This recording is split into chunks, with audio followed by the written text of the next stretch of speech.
memang rumah sakit Lauleba ini sebagai pusat rujukan.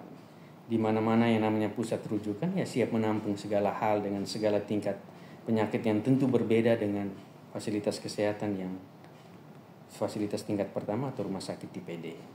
Karena kasusnya pasti lebih emergensi, lebih berat, resiko kematian juga pasti lebih tinggi. Dan itu di mana-mana. Saya yakin di Yohanes juga begitu. Bahasa kasarnya menjadi tempat sampah untuk semua kasus-kasus yang memang berat. Sehingga ya tidak bisa dipungkiri bahwa ya memang kematian pasiennya memang karena kasusnya tingkatnya ya semuanya ke sini karena ini pusat rujukannya di sini. Tidak bisa ditangani di sana, harus dibawa ke sini dan pasti risiko kematiannya juga pasti tinggi. Dan itu kan siklus orang sakit. Atau rumah sakit di Lembata ini kan juga ada 3. Sehingga sebagai pusat rujukan tetap rumah sakit umum daerah. Apa kita harus berharap semua orang di Lembata sakit? Tidak. Tentu sebagai rumah sakit, sebagai layanan publik terhadap apa yang menjadi keluhan masyarakat, tentu kita akan melakukan evaluasi, perbaikan, pembenahan, masalah kebersihan misalnya. Pada hari-hari tertentu, hari libur, hari Minggu, biasa teman-teman cleaning service bantu bersihkan toilet di ruangan-ruangan yang besar. Walaupun setiap hari petugas itu sudah bersihkan. 1 bulan 1 kali atau 2 kali biasanya kerjasama dengan lapas bantu bersihkan sekitar lingkungan rumah sakit.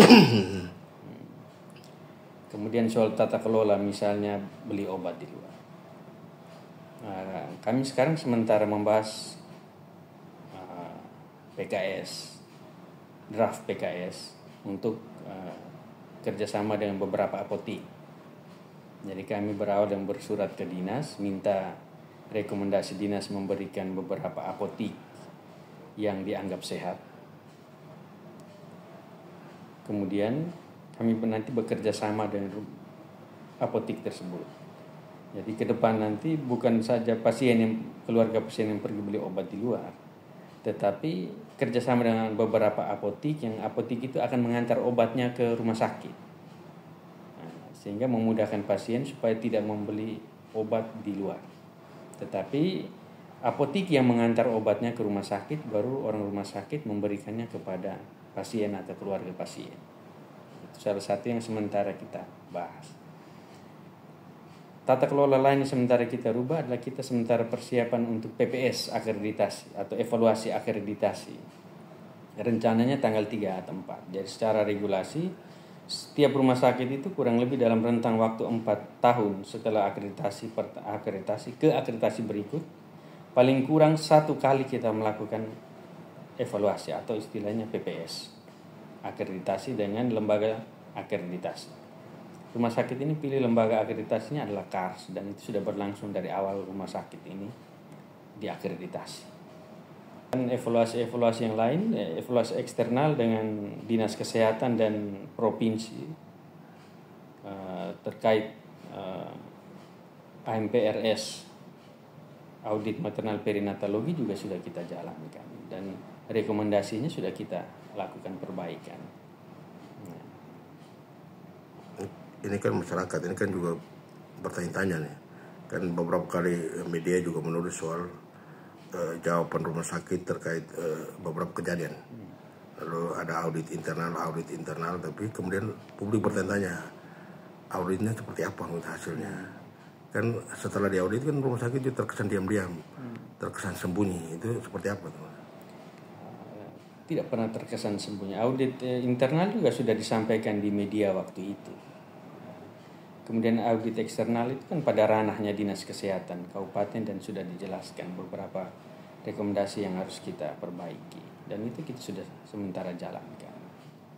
Salah satunya peningkatan misalnya tambah dokter jaga karena rumah sakit ini begitu besar dengan jumlah pasien yang lumayan banyak sehingga harus dokter jaga kurang lebih 1 atau 2, paling kurang rawat inap 1, rawat IGD 1. Itu sementara kita berusaha untuk memperbaiki dengan kondisi yang ada. Kondisi yang sekarang kita sesuaikan dengan rekomendasi. Kemudian yang lainnya selalu kita lakukan simulasi untuk istilahnya code blue. Jadi penanganan emergensi selalu kita lakukan supaya tetap terbiasa dengan hal-hal ketika terjadi emergensi di rumah sakit. Tapi masyarakat ada yang menilai begini, ada pelayanan di ruangan rawat inap itu juga dianggap kurang ini. Ya. Karena misalnya begini bro, ada di rumah sakit tertentu misalnya, itu berapa jam pasien masuk, perawatnya datang, lalu ya minimal tegur sapa atau ukur tensinya atau apa. Tapi di rumah sakit umum ini tidak sama sekali pelayanan seperti itu. Jadi pasien masuk tidur aja, nanti kapan pasien ini baru nakesnya datang. Jadi penanganan pasien itu sesuai dengan SOP. Jadi ada pasien yang dilakukan grading, namanya EWS. EWS itu kita melakukan penilaian. Jadi ada pasien yang memang harus diobservasi ketat, ada pasien yang diobservasi sedang, ada pasien yang observasinya ringan. Ya. Tentu kalau observasinya ketat, berarti itu harus setiap jam.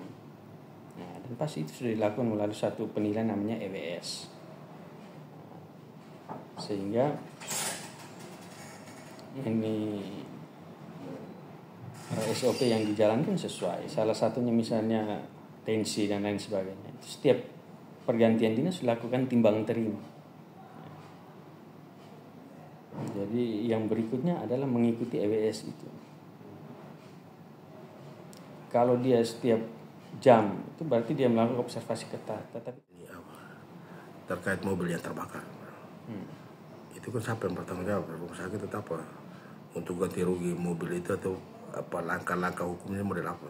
Ya, waktu itu sudah berproses di kepolisian dan sementara sudah minta keterangan dari pihak-pihak yang membawa mobil tersebut. Tapi itu nanti itu kan kelalaian, semua itu kelalaian juga. Kan informasi ini kan direktur melarang dokter keluar dari ini Kota Lolewa. Ya, yang namanya musibah kan malangkan siapa yang tahu. Ya memang musibah orang tidak tahu, tapi kalau ada larangan dari pimpinan lalu dia mengabaikan itu kan itu sudah melanggar. Yang kita jaga itu adalah kerjasama dengan Udayana. Sehingga jadi bukan rumah sakit takut ya. Rumah sakit